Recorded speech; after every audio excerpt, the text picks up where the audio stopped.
The migrant crisis at the U.S. southern border sparked a dramatic diplomatic rebuke on Thursday as the U.S. special envoy to Haiti resigned in protest to what he called the inhumane treatment of thousands of Haitian refugees.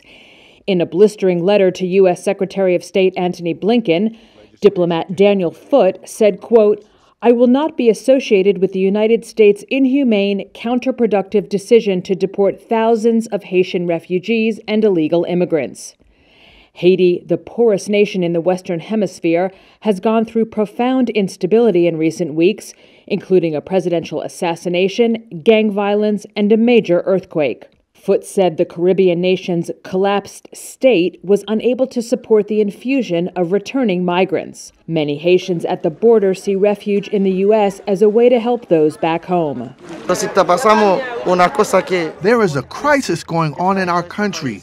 We shouldn't be deported because the people who are being deported are people who send food to their families, to their friends.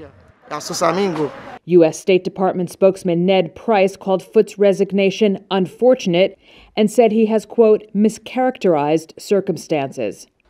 Foote's departure follows growing pressure on the Biden administration from the United Nations and his fellow Democrats over the treatment of Haitians in a sprawling, impromptu migrant camp in Texas near the Mexican border. Democrats had hoped for an end to deterrent measures brought in by Biden's predecessor, Donald Trump. On the Mexican side of the river early on Thursday, close to 20 police patrol cars lined the bank overlooking the area where hundreds of Haitian migrants in recent days have crossed back and forth. Many said they were awoken at 6 a.m. by the cars driving through the camp and, fearful of being detained, chose to cross back to the U.S. side. As many as 14,000 people gathered in the camp in Del Rio, Texas last week. Less than half remain due to expulsions and detentions, while others have left for Mexico to avoid being sent home.